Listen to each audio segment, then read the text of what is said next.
Hi ಎಲ್ಲರಿಗೂ ನಮಸ್ತೆ. ಇವತ್ತಿನ ಫೇಸ್ ಪ್ಯಾಕ್ ಏನಪ್ಪ ಅಂತಂದರೆ ಡ್ರೈ ಸ್ಕಿನ್ ಇದ್ದವರು ಇದನ್ನು ನೀಟಾಗಿ ಯೂಸ್ ಮಾಡ್ಬೋದು. ಇದು ಯಾವುದೇ ಥರದ ನಿಮಗೆ ಪ್ರಾಬ್ಲಮ್ ಆಗೋದಿಲ್ಲ. ತುಂಬ ಸ್ಕಿನ್ ಬಂದು ಸಾಫ್ಟಾಗಿ ಹೆಲ್ದಿಯಾಗಿ ಕಾಣಿಸುತ್ತೆ. ಮತ್ತು ತುಂಬ ಡ್ರೈ ಇರುತ್ತೆ, ಸ್ಕಿನ್ ಪೀಲ್ ಆಗೋದು ಆ ಥರ ಎಲ್ಲ ಅಂತ ಹೇಳ್ತಾರಲ್ವ, ಅಂಥವರಿಗೆಲ್ಲ ತುಂಬ ಹೆಲ್ಪ್ ಆಗುತ್ತೆ ಅಂತ ಅನ್ಕೋತೀನಿ. ಯಾಕೆಂತಂದರೆ ಇದನ್ನು ರಿಮೂವ್ ಮಾಡೋದ್ರಿಂದ ನಮಗೆ ವಾಶ್ ಮಾಡೋದಕ್ಕೂ ಕೂಡ ನಮಗೇನು ಅಷ್ಟೊಂದು ಕಷ್ಟ ಆಗೋಲ್ಲ. ಒಂದು 15 ಮಿನಿಟ್ಸ್ 20 ಮಿನಿಟ್ಸ್ ಬಿಟ್ಟು ರಿಮೂವ್ ಮಾಡಿ. ಸೆನ್ಸಿಟಿವ್ ಸ್ಕಿನ್ ಇದ್ದವರು ಇದ್ರ ಲೆಮನ್ ಬದಲಿಗೆ ಮೊಸರನ್ನ ಯೂಸ್ ಮಾಡಿ. ಲೆಮನ್ ಹಾಕಿದ್ರೆ ಉರಿಯುತ್ತೆ ನಿಮಗೆ ಸ್ಕಿನ್ನು.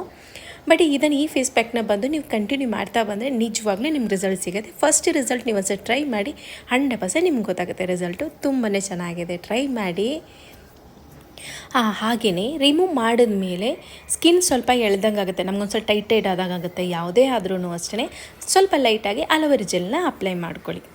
ಓಕೆ, ನೀವೊಂದ್ಸಲ ಟ್ರೈ ಮಾಡಿ, ನಿಜವಾಗ್ಲೂ ನಿಮ್ಗೆ ಒಳ್ಳೆ ರಿಸಲ್ಟ್ ಇದೆ. Thank you, bye bye.